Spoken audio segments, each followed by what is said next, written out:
Behdad Jamshidi, welcome to the Story Engine podcast. Thanks for having me on the show, Kyle. I'm excited. You are a man after my own heart, master content creator, and it's been an art that we're doing right now. It's been very close to my heart and soul. I'm excited to share your brilliance with the audience today. But for those of us who don't know you yet, can you share a little bit about who you are and how you're making an impact in the world today? 100%. Yeah. So my 1 minute story before you is I used to be an engineer. I used to work for a company very similar to Verizon, but up in Canada it was called TELUS. And I got to work with a lot of businesses, anywhere from about 50 to 1,000 type employee range. And I was working with C-level executives, IT, understanding what's going on into businesses, and then building out roadmaps of like, how do you get from A to B to C within an organization? And as I did that, I learned a lot about business consulting, sales, leadership, and technology. And on the other side of the fence and how we're speaking now, like I got into becoming a marketing connector. And in the marketing connector space, I actually started building out websites, Google Ads, SEO initially, like most agencies do. But I very quickly hated doing 8-hour websites on the weekend. I didn't like it at all. I enjoyed my full-time job. It wasn't what I wanted to do. And so I started looking for different marketing partners to work with. And as I did that, I noticed that most marketing agencies didn't really understand business. And most business people didn't really understand marketing. And so every time I would put them in the same meetings, they wouldn't speak the same language. And ultimately, what would end up happening is an agency said they could do everything, but they couldn't. They're only really good at 1 to 3 things, if that. And then customers wouldn't be happy. And so I thought, what if I built out a network of people that I trust, and then I'll talk to businesses, see what they need, and match them. And so up until this point, I've talked to 960 different marketing agencies and experts, and I work with about a vetted list of about 11% in my network, where I help matchmake for businesses. So is this a two-sided market where you have to speak to agencies and businesses that want agencies at the same Exactly. time? Exactly. Yes. You need to be building relationships both on the agency side and the business side. I'd love to start right there. This is something that it's a very attractive business model, and it requires cultivating two audiences simultaneously, which for many people is a very bad idea unless you really know what you're doing and why.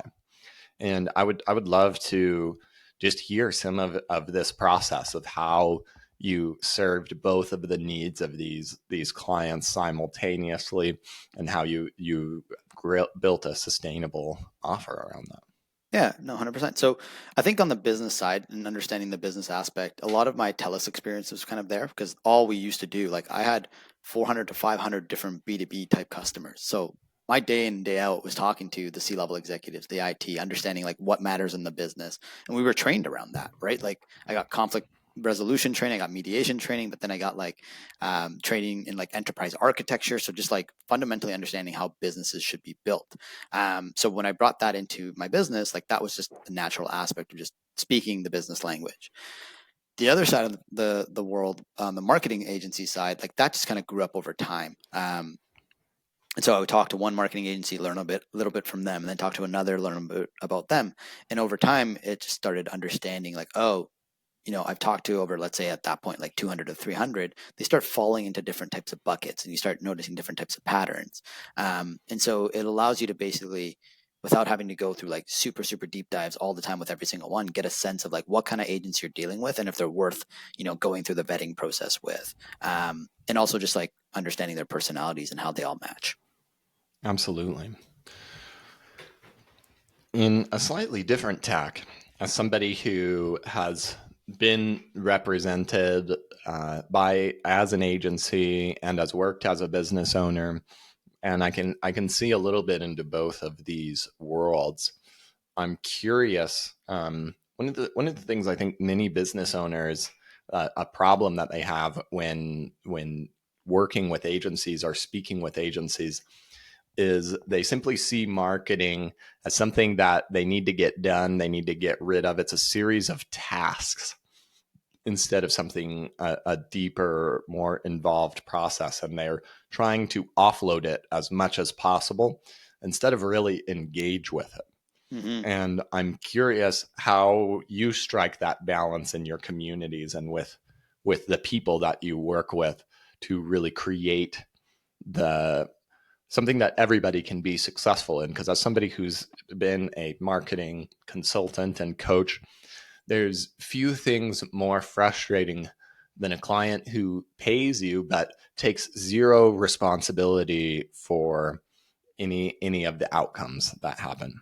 Yeah, it's such a good topic to bring up. So, on my end, and this is what I just literally had a call 30 minutes ago on, where someone's like, "Beta, can't you just use technology to just do a lot of this bridge making?"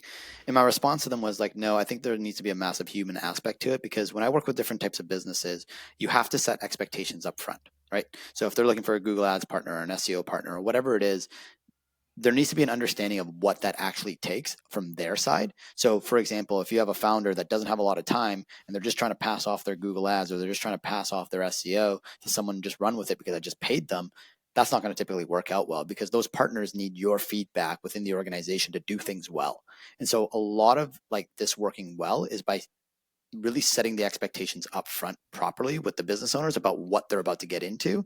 And if they're not ready, right? Like, so if I talk to a business and they say, well, I don't have a lot of time, I'm like, do you have a marketing director in place that could take this on, or someone junior that can like at least manage the agency and work with them? If you don't, then you might be too early in what you're about to do, and you're going to fail. And it's going to be a waste of your money. It's going to be a waste of their time. It's going to be a waste of my time and my brand name connecting you. And so I don't think you're ready for it. Versus like, if they can shift into that and go like, no, we can bring someone on to take on that stuff, then you end up with better expectations on the front end when they're working with different marketing partners. Yeah.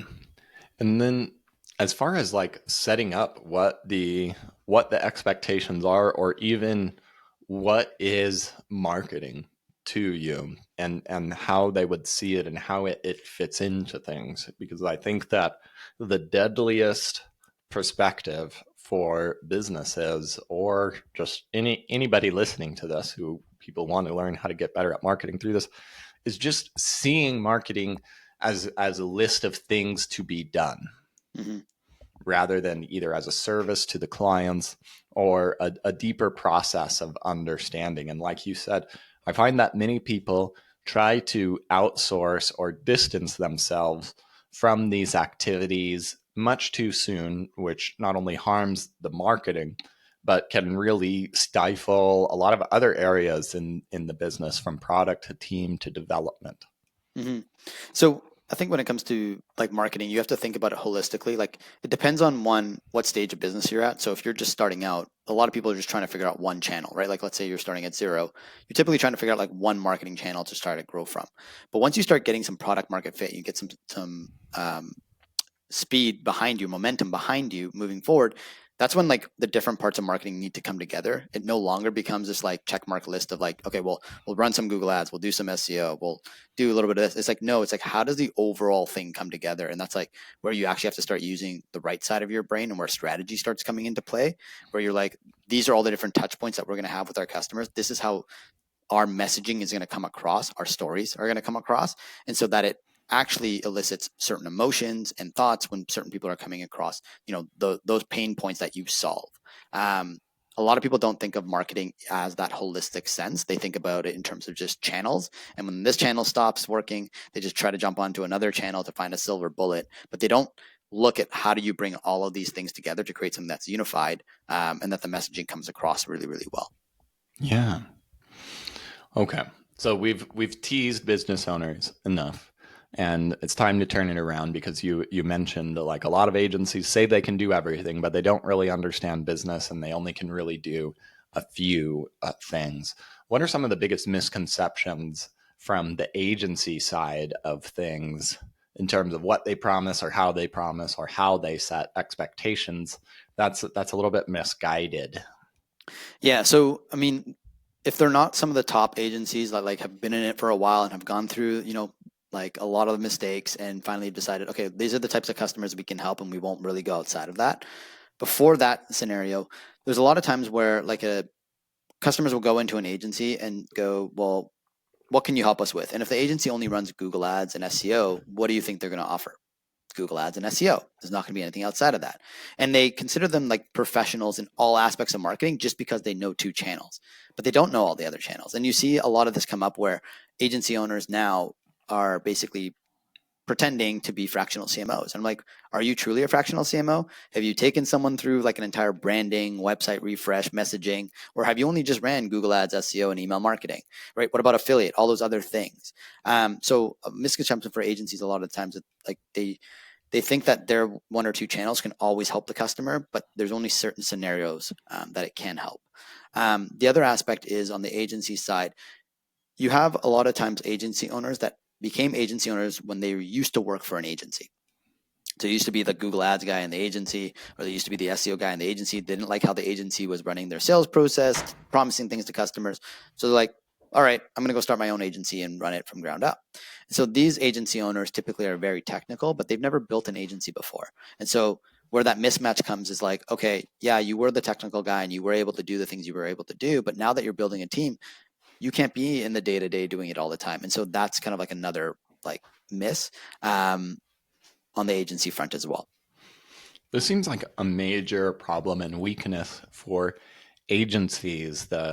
If you're a hammer, then everything looks like a nail problem.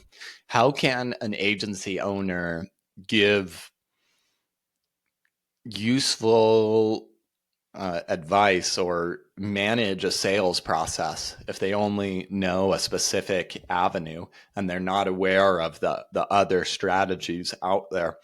What could they do to be in integrity and know whether what they're offering is really the right thing, or if they could help refer out to somebody else that might be better suited?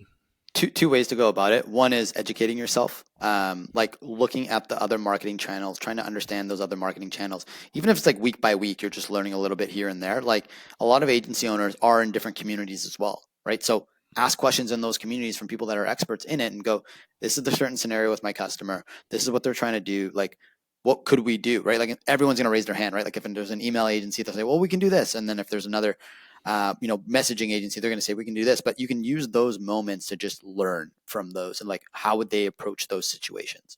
That would be one. Number two is like find yourself like a marketing consultant or a fractional CMO or someone that you can build a relationship with, right? And like ping back and forth. Because typically if you can find a really solid fractional CMO that has an understanding of like messaging and strategy and execution, you can kind of get how they think about it or how they've done things with other customers. And so like you pick up more stories and more understanding of how like the overall marketing machine works versus just what you do in your niche. And it'll actually help the customer a lot more in the long run. And you too, as an agency, because you can set expectations way better and you'll keep customers for longer.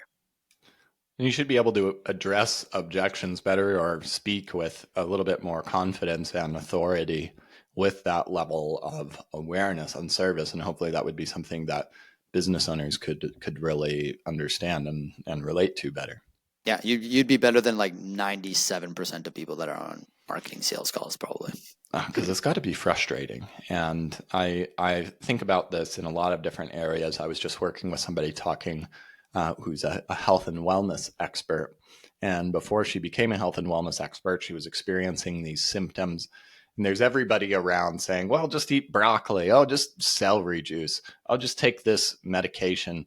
And they're all just like giving this advice that is half baked, half thought through before they even really get to listen to whatever this person has to say. And this is very much I've felt this when in times where I've felt sick in my business and I have problems and I'm not exactly sure how. And it's very frustrating to have people immediately, without asking questions, without being curious, just jump on, oh, well, obviously you need SEO. Obviously you need to start a YouTube channel right now. Yeah. What are you waiting for? How have you, it's so obvious. Yes. And yeah, I think that there's such a depth of service that is missing in a lot of these things that a lot of business owners, I think it's hard. And probably most people have been betrayed or at least failed by many agencies in the past because of these things. I think it's important as an agency owner to know and understand that if you're on a sales call with somebody, you're probably not the first agency they've ever hired. And so they have a series of beliefs and experiences and perspectives that play into this on a deep level. 100%. And you bring up so many good points. I mean, just yesterday I had the same very similar story where a customer of mine spoke to 3 different agencies, and I actually listened to all the calls because I was actually quite interested to see how they were going to approach it. And one of the agencies just quickly started, it was a decision between BigCommerce and Shopify, which one makes sense. And on the call, there was almost no questions to understand the customer's requirements, what they needed, what actually mattered. It was just like, BigCommerce is really hard. You should go to Shopify. And it's like, wait, you haven't even understood what the customer truly needs before like just talking about all the different aspects that Shopify is easier and better than BigCommerce. Well, on the other side, there was another development agency that asked all the right questions, was focused on the customer, asked all the different types of things, and went, look, like there's a lot going on here. I can't actually answer this question for you in the next 45 minutes, but we do have a process where we can take you through an entire discovery process. It'll take us 10 hours, but at least by the end of those 10 hours, we'll know exactly what platform makes sense for you. Who do you think the customer signed up with today? Definitely 10 hours. Yep, exactly. But it feels crazy sometimes to do that on the other side. If you want to make the sale, you want to make the thing, maybe you're excited. They feel like your ideal client and you know this. Yep. Why aren't they getting it? And yeah, that's really standing for service. And I find that more and more sales is much more about asking good questions and understanding and really giving very little suggestions or advice, especially early on. And we need 10 more hours of questions for you. Exactly. And that helps us feel safe. Exactly. Yeah. It's something that I learned while working at TELUS. Like it's a very high level sales professional environment. And if we had an hour-long call with a customer, like 45 to 50 minutes of it was just understanding the customer, the business, the environment that the customer is in before even saying like, we think this solution will work for you. Typically that like solution part comes on a whole other call. It's just the first call is always just to understand. Mm-hmm. And now in terms of a two-sided marketplace, for the purpose of this podcast and creating stories, the challenge also translates into what we're doing today. And I'm curious if we were to pick one side of this marketplace or another to speak to, which one is more beneficial or more challenging for you to reach and cultivate right now? I think the business side is where I would like to hone in the story on. That would be where my focus would be. Perfect. Then let's start with their key problems and pain points. We've already covered a few of them, but agencies making fast offers that fail. What other problems do your business owners typify? So depending on the size of the business, one, they don't have the network, right? So typically they might be in some business network groups where that's where they ask for different recommendations or suggestions, but they aren't part of marketing type networks or that kind of stuff, and so the network is restricted. Two, they don't know what they actually need, right? So I know plenty of 7-figure, some low 8-figure businesses who don't actually know what aspects of marketing they need, and they don't actually have a marketing strategy in place. And so they struggle with that aspect of like having a marketing strategy. Number one. Number two, that would be number two. Three, just they don't have enough, like all the time in the world to talk to a bunch of different agencies, right? Like they want, like typically it takes me about 15 conversations with agencies before I choose one that I want to work with. Yeah. Most businesses probably talk to 3 to 5 at max when they're looking for a certain marketing agency partner, and then they just pick because they don't have any other options to look for and they don't have the time to think about it. Mm-hmm. That would kind of be 3. If they do have a marketing resource in-house or marketing resources in-house, typically they're juniors. And so they're not able to help with the overall strategy, but they're typically able to help with execution. And so they kind of get stuck in the middle of this, they're not at the level where I could build a strategy with this certain teammate. I need to bring someone in from outside, but I don't know where to find that type of thing. Do the people, these business owners or team members, you said they don't know what they need. Do they know that they don't know what they need?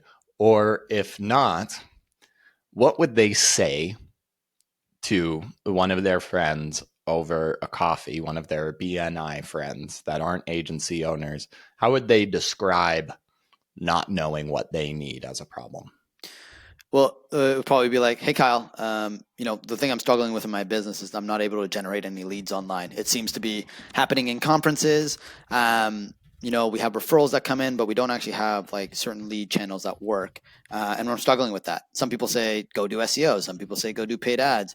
I think I need SEO. That makes sense. I'd like to write some blogs and I have tons of knowledge to share, but maybe I'll go hire an SEO company to solve this problem. And then off they go, and they're starting to ask for SEO partners.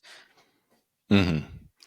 And they probably, if they haven't like tried SEO yet, well, or yeah, if they have tried it, they're probably like, oh, well, I got let down by SEO, so maybe it's paid ads. Okay, Exactly. maybe it's this one. It's always just around the corner. Exactly. And this makes everything else in their business harder to do. Yeah. If you don't have a lead channel or lead channels that you can rely on, you can't really scale a business if you don't have business coming in, right? Like if you're constantly fluctuating, it's really hard to hire team members. It's really hard to build like an actual organization that can run like a machine with proper processes and systems and making sure you're training people enough. You're going to always end up just fluctuating between, do I have to let go of my employees and then retraining? And it all just makes you stuck in this perpetual cycle. And it's probably a Frankenstein of systems, because you had this SEO agency come in and they built the thing and it wasn't working that well. We got to try somebody else. And then the social media people maybe acknowledge about 15% of that last thing, but they don't really, no, we don't need that. We're going to go in a totally different direction. Yep. And then this happens, and there's just all of these kind of half-built marketing bridges all over the place that none of them have really gotten anywhere. That's exactly it, right? Like they only put 3 to 6 months into the different marketing channels, so they never fully get the time to like figure the different nuances out in those things, right? Like if you're running SEO, you can't figure it out in 3 to 6 months. Sometimes it takes 2 years, and then the flywheel hits and it takes off. But they don't give it enough time. But the asterisk to that is you need to give it enough time with the right partners. And so a lot of the times they just don't have trust in the people that they've hired. And so therefore they end up micromanaging or just letting them go and not wanting to have those difficult conversations of like, how do we make this channel work? How do we continue to iterate and get better? It's not something they do. Mm-hmm. Nice. What kind of, if we're thinking maybe like specifically towards the owner, all of these marketing things aren't working, and what meaning do I make of this? Do I think that agencies are dummies, or do I think that maybe this business isn't as good as I thought, or what?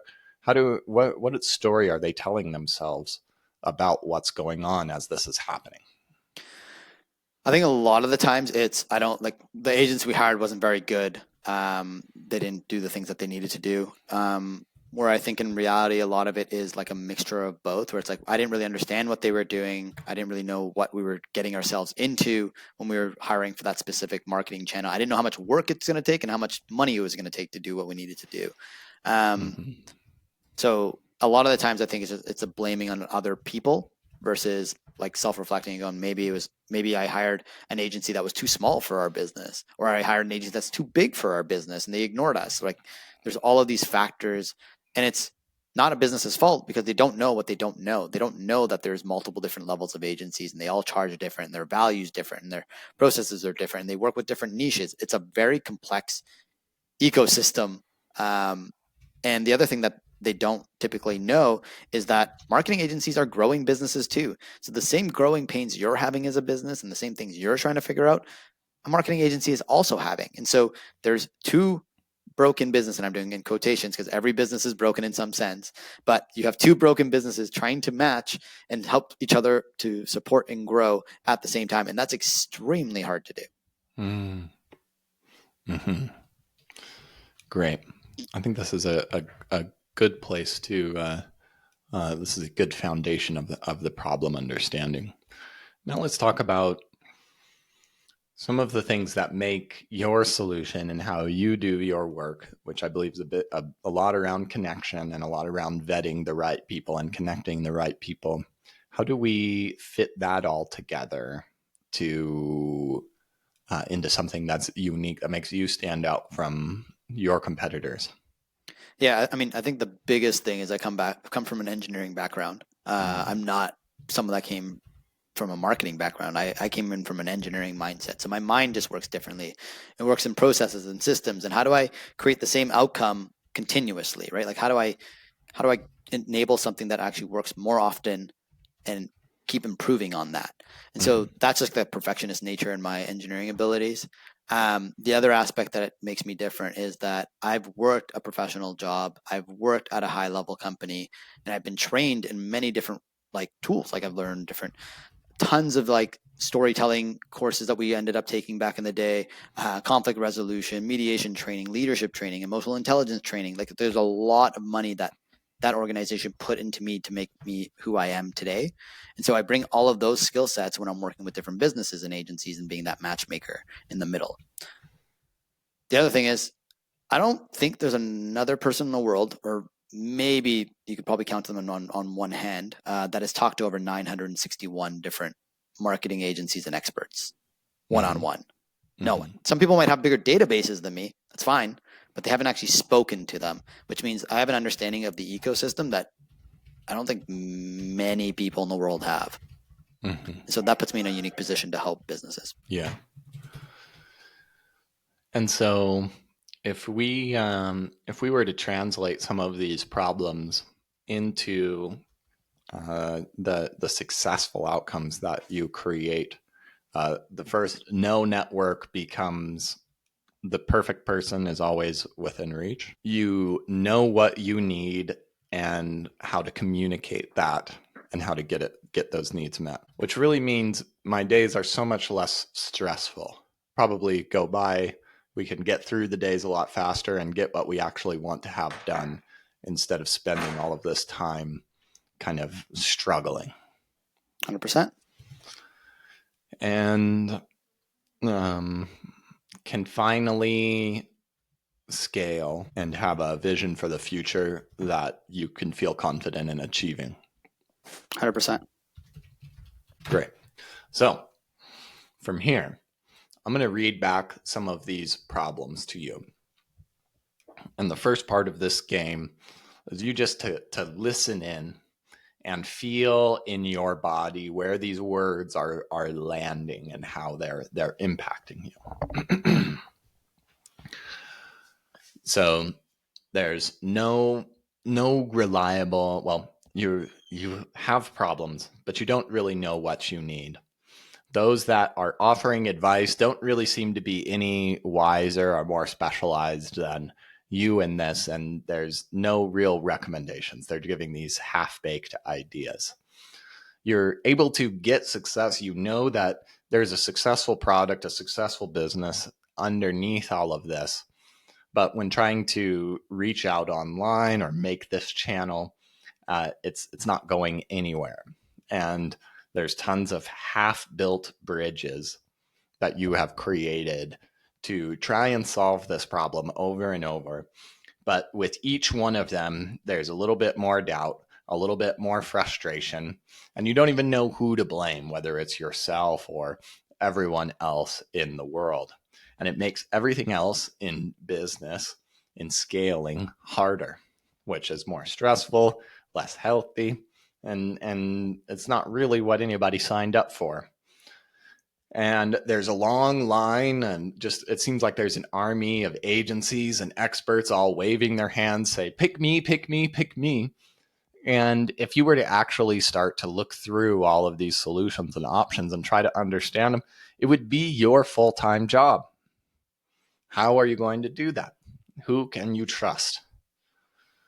When did you feel similarly to this experience? I think that near the end where you're talking about, it'd be a full-time job for someone to go through it. And you know that you have a product that should be working, it should be bigger, and should be in more people's hands. Mm-hmm. When specifically was this? What time of year? When did you experience these feelings yourself? For me, the only time I can have this feeling, or I had this feeling, was when I was looking for an accountant. because I was switching accountants, and I was like, okay, I got to find someone that is right for my size of business, that understands things, that isn't going to be outrageously expensive, isn't based in the US, which I had a lot of people reaching me out to me for. And then I got about 20 recommendations that I was like, man, on top of like running my business and doing my marketing and helping my customers find marketing partners, I have to go find myself an accountant, and I can't do it. And it just was just a lot to take on at once. I actually made a video on it where I was like, I wish I had like an accounting broker where I could just literally tell him, what do I need? Where are my businesses at? And just tell me the 3 people that I need to talk to versus the 20 influx of leads that I got, or people that I should be talking to. So that's when I felt that. Absolutely. What year was this? Last year, 2024. Last year. Great. 2024. Among these recommendations, was there any that was particularly absurd or noteworthy, or maybe somebody that felt really out of place that you maybe vetted and you were like, this is a real waste of time for me? Yeah, I got a lot of people that were just bookkeepers, and I'm like, I need someone that understands the accounting space like fully. And then on the other side, I had people that were way too big for me, and they were going to charge way too much. And I'm like, this is not going to work just based on how much you charge and the type of customers you work with. I'm not a fit. Mm-hmm.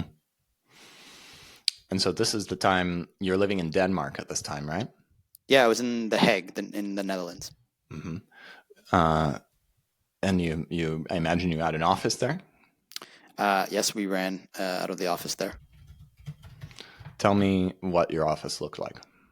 Well, we had a nice 2-bedroom home, and the second bedroom was my office. So I'm sitting there with my large table, my 2 monitors, my podcasting equipment, looking out to the brick, beautiful homes outside. That's just in front of our patio there, and just very, very quaint.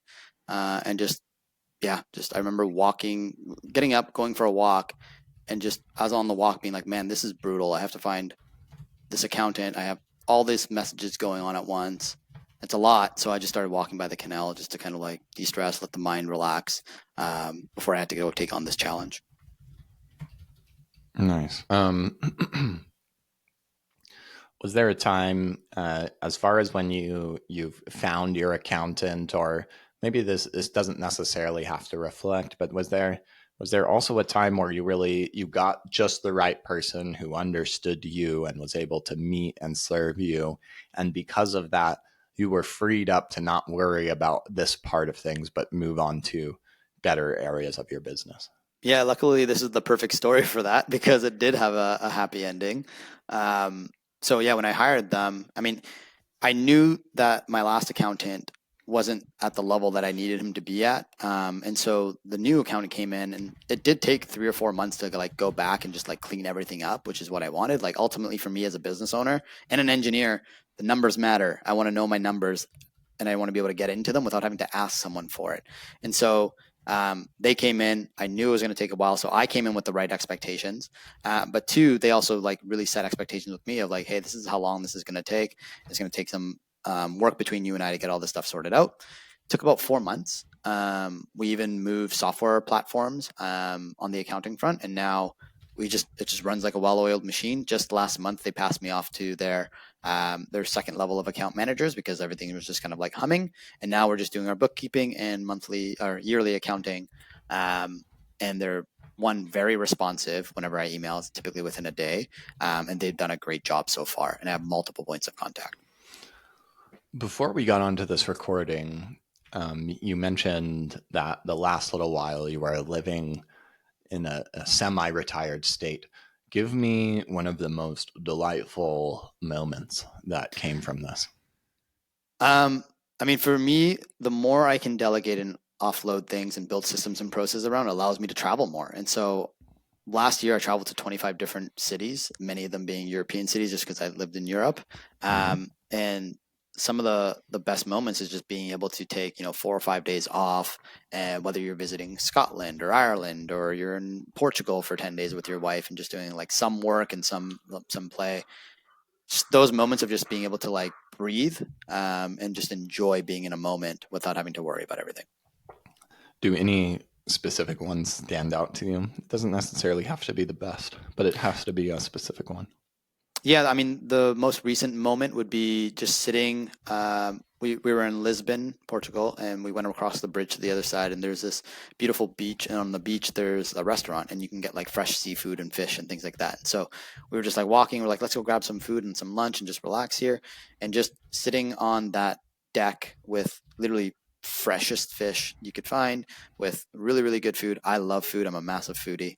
And so just sitting there with my wife across from me and just like enjoying the afternoon sun in the middle of November, which in the Netherlands is very, very cold. It was just such a lovely and peaceful time.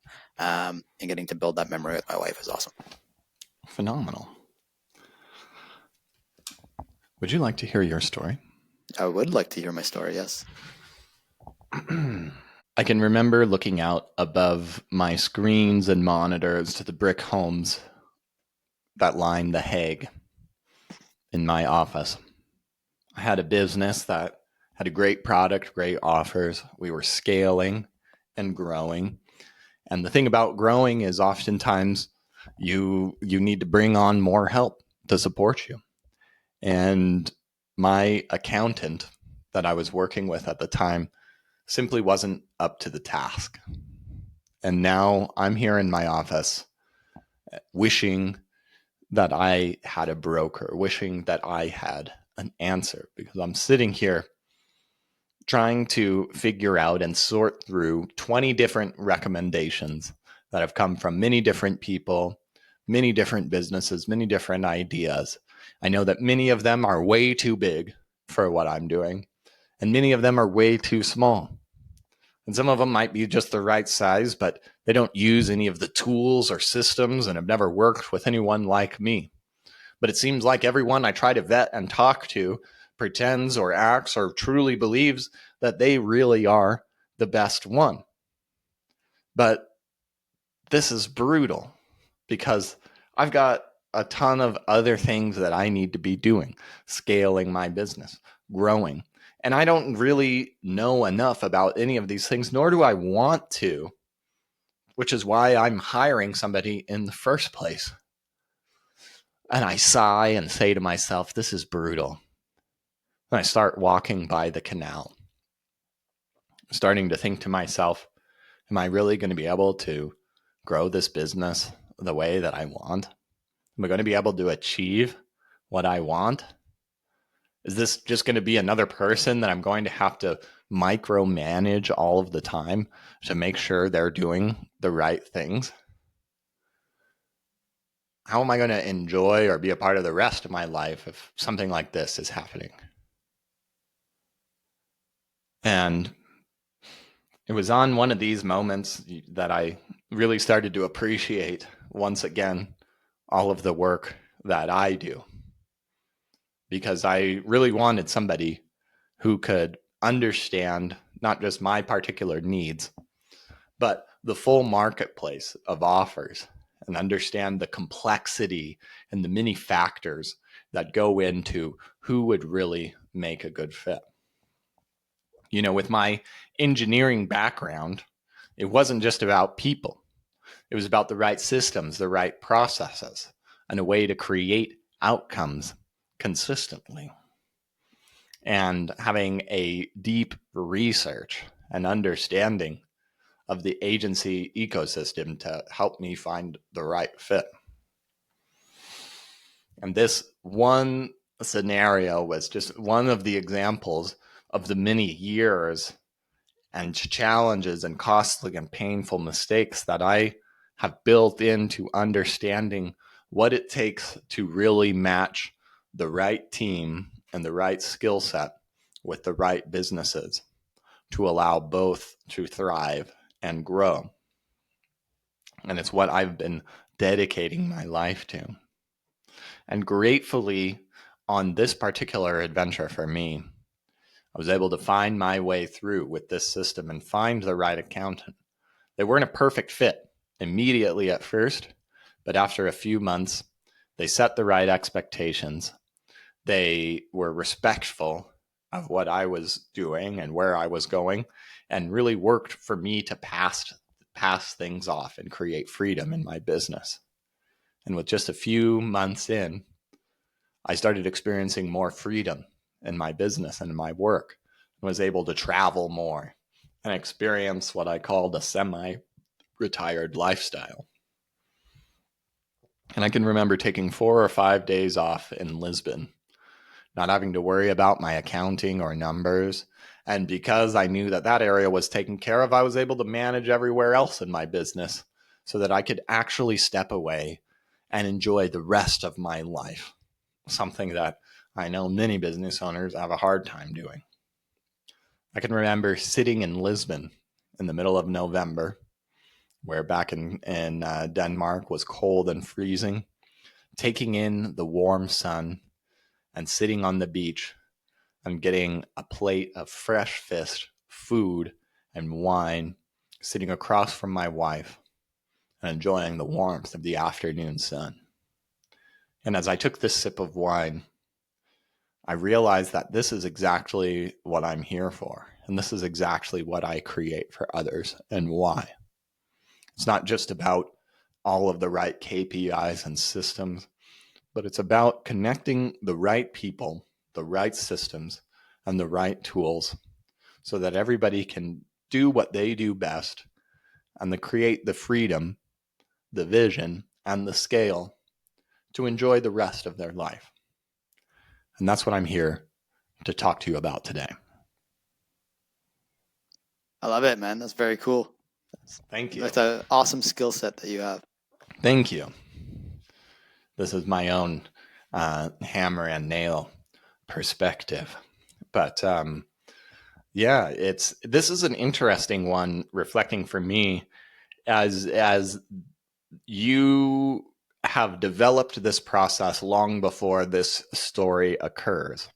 And it's different than the facts of the problem that they're solving, but it has the exact same emotional resonance. And I think it's important for the listeners to understand things like this, where even if your story on paper looks a bit different, it's more about mirroring the emotional experience and finding that opportunity to reflect the client's language within it, even if it's not exactly the same thing. And there's a universal truth underneath it that is important to emphasize rather than the actual above the table visible facts of this. And this is one of the ways that, yeah, I think many of the experts and leaders that I work with can benefit from getting out of their own way with storytelling and having that flexibility and perspective to share. No, it's super cool, and it's interesting to see how you did it.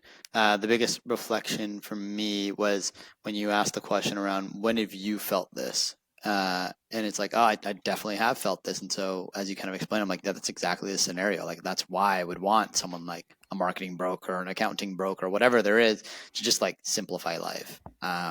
It's already complex enough running a business. For sure. Well, Behdad, where can we go to learn more about you? And do you have any closing thoughts for us today? The best place to find me is on my website, so www.cjammarketing.com, or you can find me on LinkedIn underneath Behdad Jamshidi.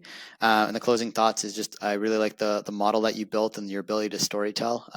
It's awesome. I'm actually going to go listen to more of the podcast episodes to see how you build other stories as well.